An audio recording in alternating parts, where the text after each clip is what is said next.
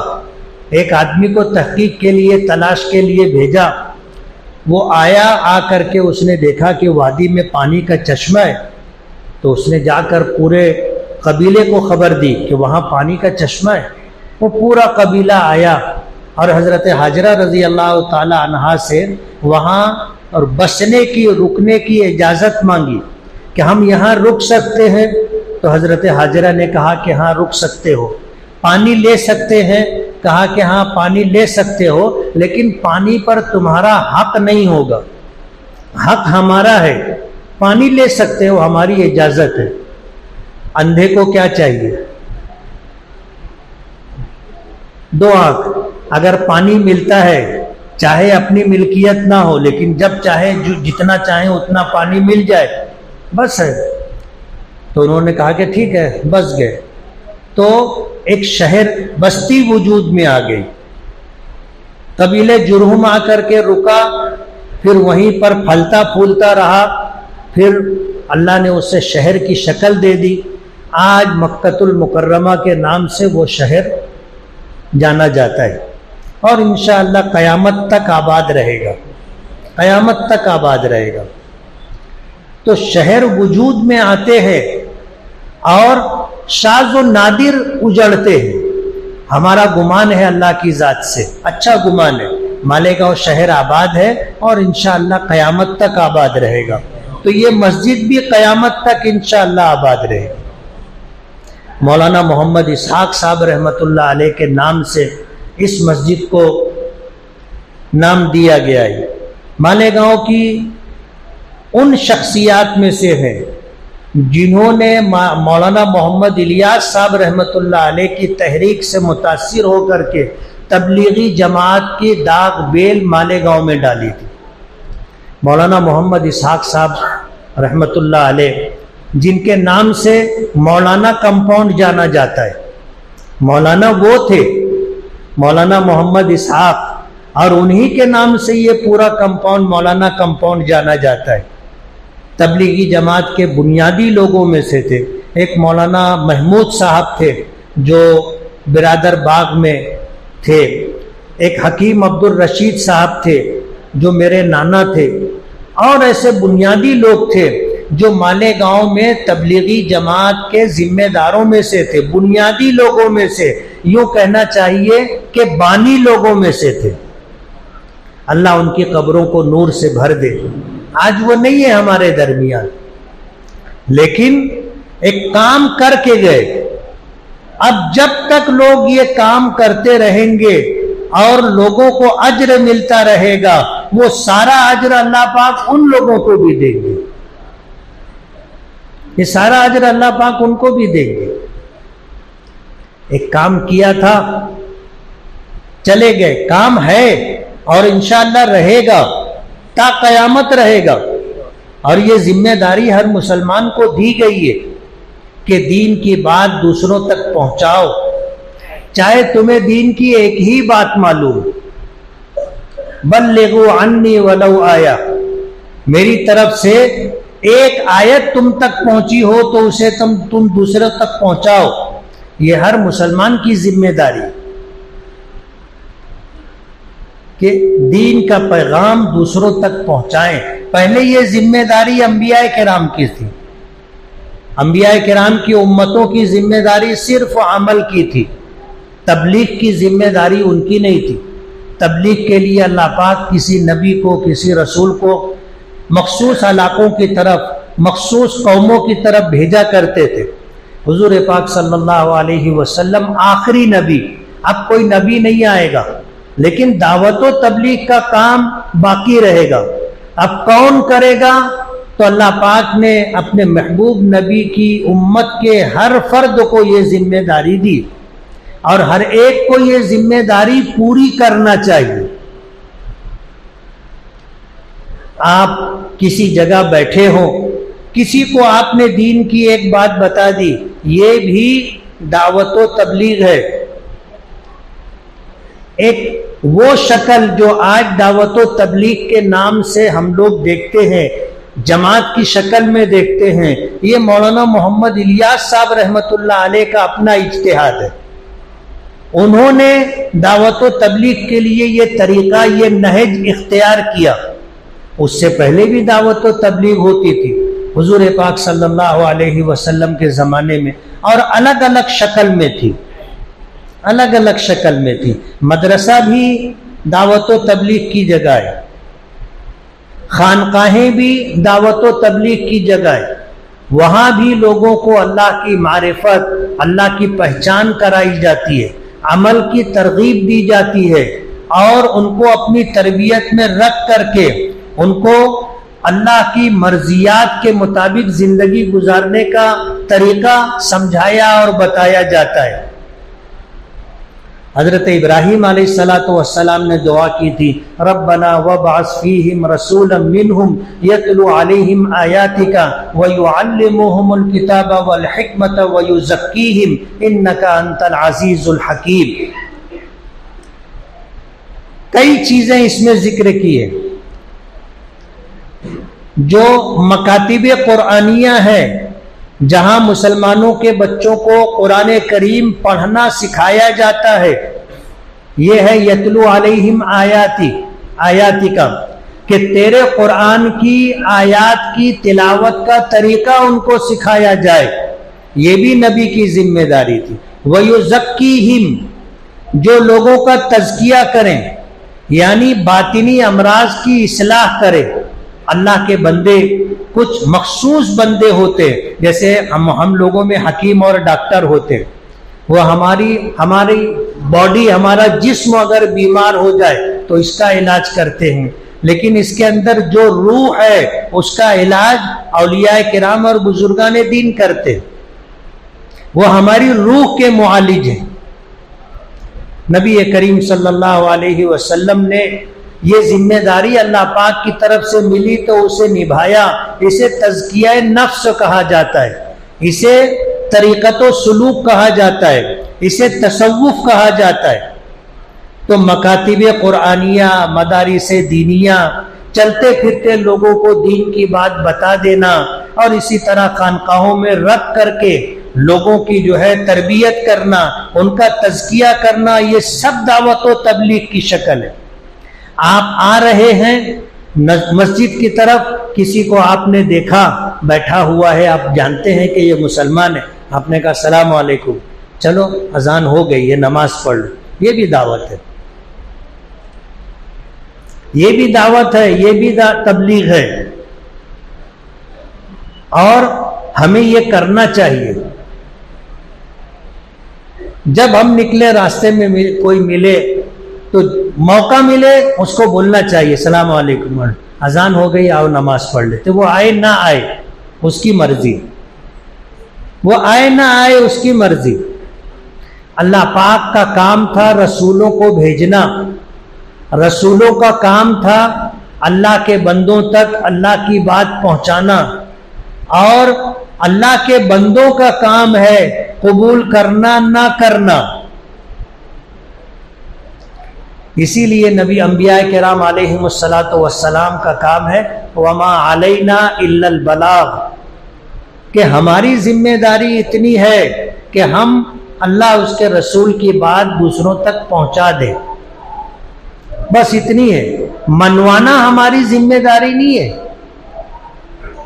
کہ ہم کو یہ حکم دیا گھر سے نکلے نماز کے لیے، تب راستے میں جتنے ملے سب کی گردن پکڑو اور کھینچ کے مسجد لاؤ. یہ نہیں. ہماری ذمہ داری صرف اتنی ہے، بھائی اذان ہو گئی ہے آؤ نماز پڑھ لیتے، بس ہمارا کام ہو گیا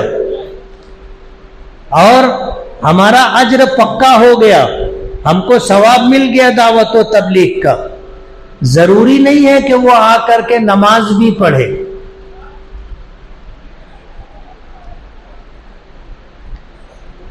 نبی کریم صلی اللہ علیہ وسلم محنت کرتے تھے، لوگوں تک جاتے تھے، بات کرتے تھے، سمجھاتے تھے اللہ کی وحدانیت، اللہ کی ربوبیت، اللہ پاک کی الوہیت کو لوگ مان لے.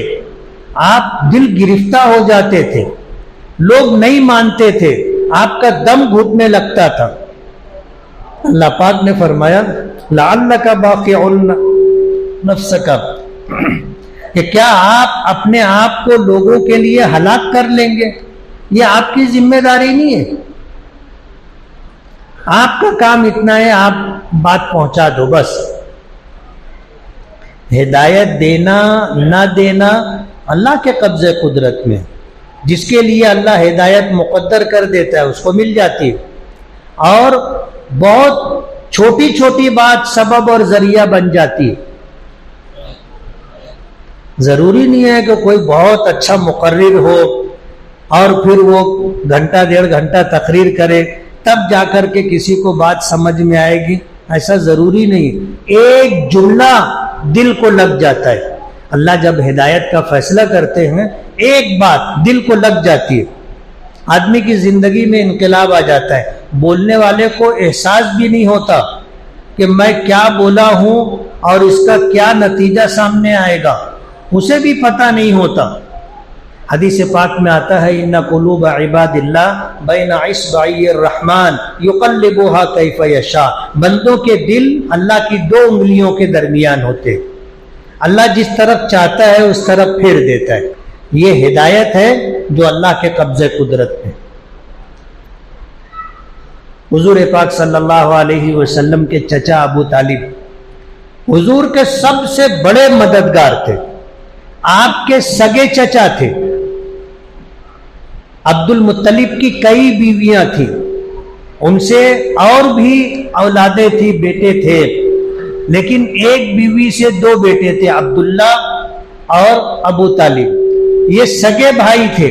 حضرت عبداللہ کی اولاد میں ہمارے آقا جناب رسول اللہ صلی اللہ علیہ وسلم، اور ابو طالب کی اولاد میں بہت بچے تھے، ان میں سے ایک حضرت علی بھی تھے۔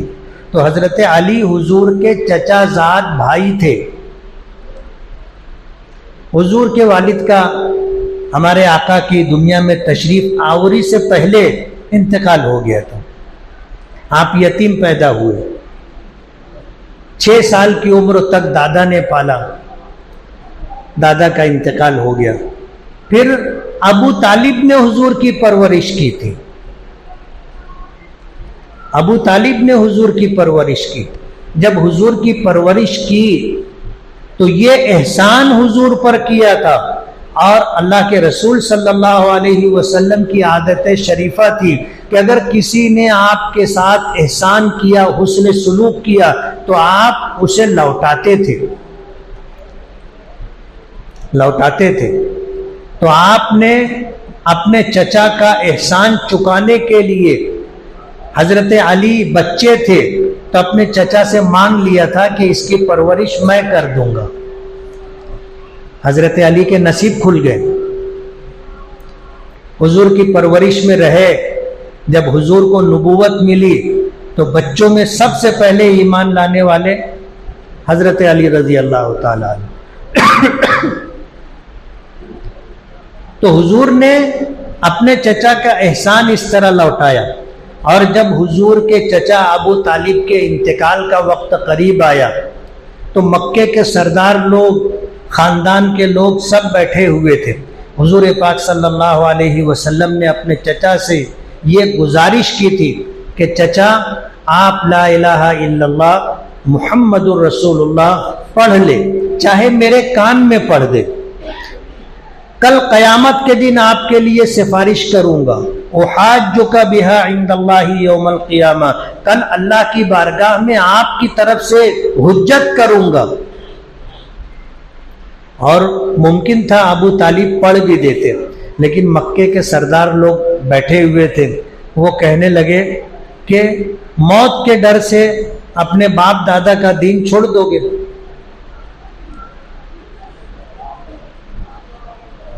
ابو طالب رک گئے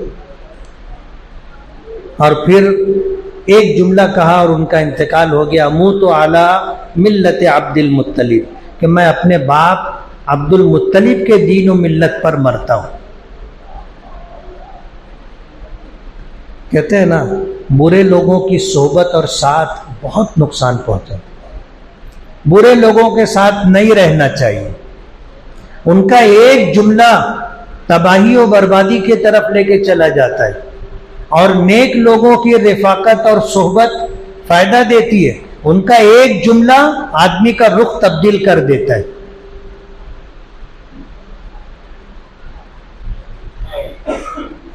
تو ابو طالب نے حضور کی پرورش کی تھی۔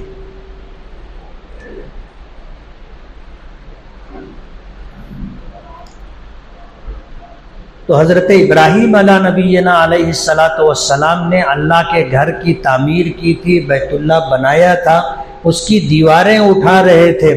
وَإِذْ يَرْفَعُ إِبْرَاهِيمُ الْقَوَاعِدَ مِنَ الْبَيْتِ وَإِسْمَاعِيلُ، اس وقت کو یاد کرو جب حضرت ابراہیم علیہ الصلاۃ والسلام اپنے بیٹے اسماعیل کے ساتھ بیت اللہ کی دیواریں بلند کر رہے تھے، اٹھا رہے تھے۔ تو یہ دعا کی تھی، ربنا تقبل منا انک انت السمیع العلیم، اے ہمارے پروردگار ہم سے یہ عمل قبول فرما لے۔ دعا کی تھی بیت اللہ کی تعمیر کے موقع پر۔ ہم بھی اللہ کے گھر کی تعمیر کے موقع پر، مسجد کی تعمیر اور اس کی افتتاحی تقریب کے موقع پر یہی دعا کریں گے کہ ہم سے یہ عمل ہمارے پروردگار قبول فرما لے۔ تو یہ مسجد مولانا محمد اسحاق صاحب رحمۃ اللہ علیہ کے نام سے موسوم ہے۔ مولانا محمد اسحاق صاحب ایک سمکسیر کے رہنے والے تھے، مالیگاؤں کے بزرگ تھے، بڑی شخصیت تھی، قدیم علماء میں تھے۔ ان کا مزار اور ان کی قبر اپنے بڑے قبرستان میں گیٹ سے ہم داخل ہوتے ہیں تو سیدھے ہاتھ پر پہلا جو مقبرہ ہے وہ مولانا محمد اسحاق صاحب رحمۃ اللہ علیہ کا ہے، جو سمکسیر کے رہنے والے تھے۔ یہ مولانا محمد اسحاق صاحب رحمۃ اللہ علیہ کمپاؤنڈ کے رہنے والے تھے، اور انہی کے نام سے اس کمپاؤنڈ کو مولانا کمپاؤنڈ کا نام ملا ہے۔ آج ان کی اولادوں نے، ان کی نسلوں میں جو لوگ ہیں، ان لوگوں نے اللہ کے یہ گھر کی تعمیر کی، اور یہ ضرورت کی جگہ ہے، ضرورت کی جگہ ہے۔ بس اسٹینڈ سے لگ کر کے ہے، پیچھے مسجد عبداللہ ابن مسعود بنی تھی۔ مسجد میں اپنے سفر میں جو لوگ آتے ہیں اور بس اسٹینڈ پر اترتے ہیں تو ان کے لیے نماز، قریب میں کوئی مسجد ہو تو وہ اپنا نماز پڑھ لیتے ہیں۔ تو یہ موقع کی جگہ تھی، اور الحمدللہ مسجد مکمل ہو گئی اور خوبصورت شاندار مسجد بنی ہے۔ اللہ اس کو تا قیام قیامت آباد رکھے۔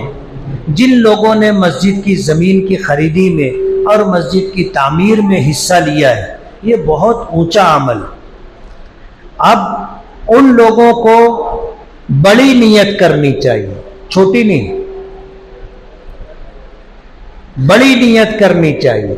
ہم چھوٹی نیت کریں گے کہ اللہ اس کا ثواب ہمارے دادا، ہمارے نانا، ہمارے پر دادا مولانا محمد اسحاق صاحب کو عطا کریں، تو اکیلے ان کو ملے گا۔ ہم نیت کریں گے کہ ہمارے خاندان کے تمام مرحومین کو، تمام امت مسلمہ کو اس کا ثواب ملے، انبیاء، صلحاء، اولیاء، بزرگان دین، امت کے اہل ایمان، پھر وہ چاہے اہل تقوی ہوں یا گنہگار ہوں، سب کو اس کا ثواب ملے۔ دے گا کون؟ اللہ دے گا، ہم کو تھوڑی دینا ہے، ہم تو خود لینے والے ہیں۔ ہم نے مسجد بنائی اس نیت سے بنائی کہ اللہ ہمیں اس کا اجر دے گا، لیکن جو ذمہ دار ہیں اگر اس کی نیت کریں گے اور بڑی نیت کریں گے تو اللہ اس کا ثواب سب کو دے گا۔ اور ایسا نہیں ہے کہ ہم جس طرح بانٹتے ہیں کہ چلو 100 روپیہ ہے، ہندی کی چندی کرو، 100 لوگوں کو بانٹے تو 1 روپیہ ملے گا۔ اللہ کے یہاں ایسا نہیں ہے۔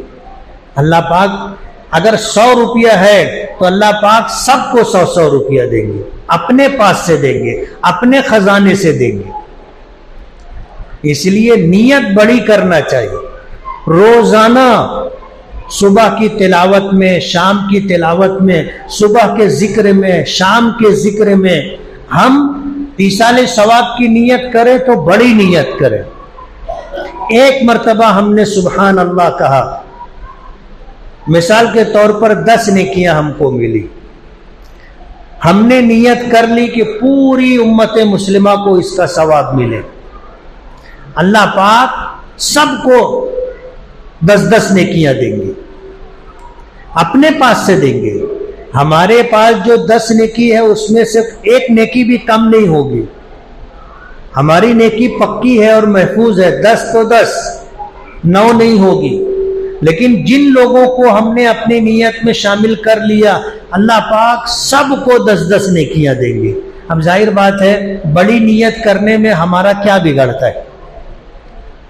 کچھ نہیں بگڑتا، لیکن بہت سارے لوگوں کی بن جائے گی، بہت سارے لوگوں کی بن جائے گی.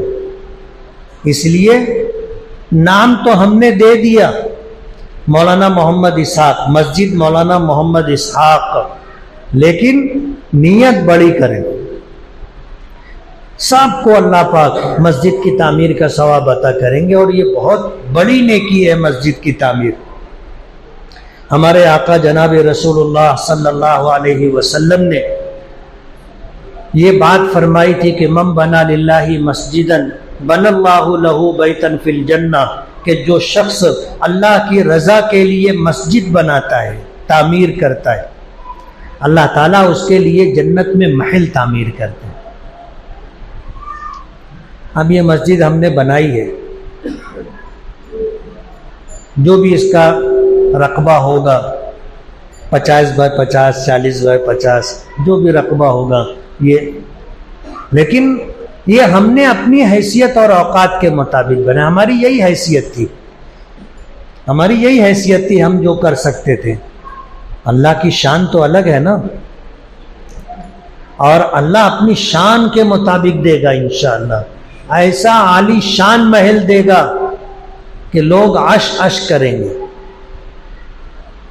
اس لیے مسجد کی تعمیر میں کوئی بھی کہیں بھی مسجد بن رہی ہو، آپ 1 روپیہ دے سکتے ہو، 2، 10 دے سکتے ہو، 2، 100 دے سکتے ہو، 2 ضرور دو، ضرور دو. اللہ تعالیٰ کمیت نہیں دیکھتا، کیفیت دیکھتا ہے. کمیت کا مطلب گنتی، تعداد. اللہ وہ نہیں دیکھتا کہ کتنا دیا، اللہ یہ دیکھتا ہے کہ دیتے ہوئے اس کی دل کی کیفیت کیا تھی. میری رضا پیش نظر تھی یا دکھاوا اور نام و نمود؟ اگر ہم نے اللہ کی رضا کے لیے دیا تو چاہے ہمارا دیا ہوا تھوڑا ہو، لیکن اللہ اسے قبول کریں گے. دینا چاہیے. ضروری نہیں ہے کہ مسجد بنانے والے ہم سے مانگنے آئے. ہمارے گھر پر آؤ، آفس پر آؤ، اور عشاء کے بعد آؤ. دوپہر میں گئے تو بولے یہ کوئی آنے کا ٹائم ہے کیا؟ صبح گئے تو بولے کیا تم کو معلوم نہیں ہے گا صبح ہوئی کہ آ گئے؟ دینے والے 10 روپیہ دیتے، 10 بات سناتے. کوئی ہم سے لینے کے لیے، مانگنے کے لیے آئے، اس کا انتظار مت کرو. جہاں کہیں مسجد بن رہی ہو آپ پہنچا کر کے دو، چاہے آپ چھوٹی رقم دو مگر پہنچا کے دو. مسجدوں کی تعمیر میں اپنا کچھ لگ جائے، یہ جذبہ اپنے اندر ہونا چاہیے. اور انشاءاللہ ہمارا دیا ہوا کہیں کسی جگہ اگر تیر نشانے پر لگ گیا اور دیا ہوا قبول ہو گیا تو اپنی نکل پڑی. ہمارے یہاں چندہ کرنے کا ایک الگ نیا طریقہ ہے کہ جمعہ کے دن پنڈال لگا لیتے، مائک لگا لیتے، اور جمعہ بعد سے رات کے 10 بجے تک چلاتے رہتے، نعت پاک پڑھتے رہتے.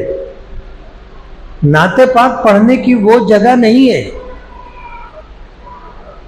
ہمارے آقا کا کیا مقام و مرتبہ ہے ہم کو پتہ ہی نہیں ہے. آج ہم جو ہے روپیہ 10 روپیہ 5 روپیہ مانگنے کے لیے نعت پڑھتے ہیں، اور مسجد کی تعمیر میں حلال طیب پیسہ لگنا چاہیے. حرام تو بہت دور کی بات ہے، مشکوک پیسہ بھی مسجد کی تعمیر میں نہیں لگانا چاہیے. اب ہم لوگ روڈ پر بیٹھ جاتے ہیں، آنے جانے والے چندہ دیتے جائیں. اب دینے والا جو دے رہا ہے جیسی رقم دے رہا ہے، کیا معلوم کیسی رقم. لیکن ہمارے یہاں یہ طریقہ ہے، اگر بولا جائے گا تو لوگوں کو خراب لگے گا، لیکن اللہ کے گھر میں حلال طیب پیسہ لگنا چاہیے، غیر مشکوک غیر مشتبہ پیسہ لگنا چاہیے۔ اگر دینا ہے ہم کو بھی تو ہم اپنی حلال کمائی مسجد کی تعمیر میں دیں۔ اللہ کا گھر بیت اللہ جب سیلاب آیا، دیواریں گر گئی، تو مشرکین مکہ نے جب فیصلہ کیا کہ اس کی تعمیر کرنا ہے تو اللہ نے ان کے دلوں میں بات ڈالی تھی کہ یہ اللہ کا گھر ہے، اس کی تعمیر میں حلال اور پاکیزہ پیسہ لگے گا۔ اب جب بیت اللہ کی تعمیر شروع کی تو پیسہ کم پڑ گیا، حلال پیسہ حرام تھا، مشکوک مشتبہ تھا۔ انہوں نے کہا کہ اللہ کے گھر میں یہ پیسہ نہیں لگے گا، پیسہ کم پڑ گیا۔ تو بیت اللہ کی لمبائی زیادہ تھی، چوڑائی کم تھی، تو لمبائی میں سے کچھ حصہ 6 گز اتنی جگہ انہوں نے باہر کر دی، اور دیوار کم پیسہ تھا تو ادھر کر دی۔ وہ جو آدھا دائرہ دیوار کا دکھتا ہے وہ حتیم ہے، یہ بیت اللہ کے اندر کا حصہ ہے، وہ باہر رہ گیا، اور اس لیے باہر رہ گیا کہ مشرکین مکہ کے پاس حلال پیسہ کم تھا۔ اب یہ اللہ کی حکمت و مصلحت تھی۔ آج بادشاہ لوگ اس میں جاتے ہیں، یا بادشاہ لوگ جس کو اجازت دیتے ہیں، یا جو آج بیت اللہ کے کلید بردار ہیں، وہ جس کو اندر جانے دیتے ہیں وہ بیت اللہ کے اندر جاتا ہے۔ ہم جیسے لوگ کہاں جا سکیں گے؟ اللہ کا انتظام دیکھو کہ اللہ نے بیت اللہ کی اتنی جگہ 6 گز باہر کر دی کہ قیامت تک آنے والا غریب سے غریب مسلمان بھی اگر میرے گھر کے اندر آنا چاہے تو حتیم کے اندر آ جائے، وہ بیت اللہ کے اندر آ گیا۔ یہ خدائی انتظام ہے۔ جب مشرکین اللہ کے گھر کی تعمیر میں حلال پیسے کا اہتمام کر رہے ہیں تو ایمان والوں کو کتنا اہتمام کرنا چاہیے۔ آج سڑک پر لے کے جو مانگنا چالو کرتے جمعہ بعد سے تو پاس میں رہنے والوں کے کان پک جاتے، سر دکھنے لگ جاتا ہوں۔ اللہ کے گھر کی تعمیر کے لیے چندہ ایسے کرنا مناسب نہیں ہے، اچھا طریقہ نہیں ہے۔ الحمدللہ اللہ کا گھر تعمیر ہو گیا، اور جب ہم نے یہاں باجماعت نماز ادا کر لی تو اب یہ مسجد شہر ہو گئی۔ مسجد کے لیے جگہ وقف کرنا، عمارت کی تعمیر کرنا، اور پھر عام مسلمانوں کو وہاں نماز باجماعت ادا کرنے کی اجازت دے دینا، اور عام مسلمان ایک مرتبہ باجماعت نماز ادا کر لے، اب یہ جگہ مسجد شرعی ہو گئی، اور انشاءاللہ تا قیام قیامت یہ جگہ آباد رہے گی۔ اللہ تعالیٰ مسجد کی تعمیر کرنے والوں کو ان کی امیدوں سے بڑھ کر کے اجر و ثواب عطا فرمائے۔ یہ نیکی اللہ ہم سے قبول فرما لے اور ہماری نجات کا ذریعہ بنا دے۔ اللہ تعالیٰ اپنے محبوب کے ذریعے جو پیغام ہم تک دیا، جو وعدہ کیا ہے کہ جو اللہ کی رضا کے لیے مسجد تعمیر کرے گا، اللہ اس کے لیے جنت میں گھر تعمیر کرے گا۔ اللہ تعالیٰ ہم تمام کے حق میں اس وعدے کو پورا فرما دے۔ وآخر دعوانا ان الحمدللہ رب العالمین۔ اللہم صلی علی سیدنا محمد عدد ما فی علم اللہ صلاۃ دائمۃ بدوام ملک اللہ۔ اے اللہ ہمارے گناہوں کو معاف فرما، ہماری خطاؤں سے درگزر فرما، ہمارے عیبوں کی پردہ پوشی فرما۔ اے اللہ ہمارے کاموں کو آسان فرما۔ پروردگار عالم ہم سے اس نیکی کو فرما، اور اپنے اس گھر کو اللہ جس طرح آپ نے آج آباد کیا ہے اسے تا قیامت آباد رکھنے کے فیصلے فرما۔ پروردگار عالم اس کی تعمیر میں جن لوگوں نے دامے دنمے قدمے سخنے تعاون کیا ہے، جن لوگوں نے اس کے لیے کوششیں کی ہیں، دعائیں کی ہیں، کوشش اور جد و جہد کی ہے، اے اللہ ان تمام کی مغفرت اور نجات کا ذریعہ بنا دے۔ پروردگار عالم ہماری دنیا اور آخرت بنانے کے فیصلے فرما، مخلوق کی محتاجگی سے نجات عطا فرما، ہماری تمام ضروریات کا تکفل فرما، اے اللہ ہمیں اپنی مخلوق کا محتاج نہ بنا، اے اللہ جو تو نے عطا کیا ہے اس پر ہمیں راضی اور مطمئن فرما، قناعت کی دولت عطا فرما، حرص سے، لالچ سے، شح سے، عجب سے ہماری حفاظت فرما۔ پروردگار عالم ہماری مغفرت فرما، ہمارے ماں باپ کی مغفرت فرما، ہمارے تمام مرحومین کی مغفرت فرما، تمام اہل ایمان کی مغفرت فرما۔ پروردگار عالم قیامت کے دن میدان محشر میں جتنے ایمان والے ہوں گے سب کی مغفرت فرما، سب کے درجات بلند فرما، سب کو جنت الفردوس میں جگہ عطا فرما۔ قیامت کے دن اپنی نظر رحمت کا مستحق بنا، اپنے محبوب نبی کی زیارت اور شفاعت عطا فرما، ہمارے آقا کے ہاتھوں ہمیں جام کوثر پینا نصیب فرما، جنت الفردوس میں اپنے محبوب نبی کا قرب اور پڑوس عطا فرما۔ پروردگار عالم ہمیں زندگی کے مقصد کو سمجھ کر کے زندگی جیسی اس نعمت کو استعمال کرنے کی توفیق عطا فرما۔ پروردگار عالم ہم میں جو بیمار ہیں انہیں صحت اور شفا عطا فرما، جو پریشان حال ہیں ان کی پریشانیوں کو دور فرما، جو بے روزگار ہیں انہیں جائز اور حلال روزی نصیب فرما، جو بے اولاد ہیں انہیں نیک اور فرما بردار اولاد عطا فرما، جو مقروض ہیں ان کے قرضوں کی ادائیگی کا غیب سے انتظام فرما، جو بے گھر ہیں ان کو گھر عطا فرما۔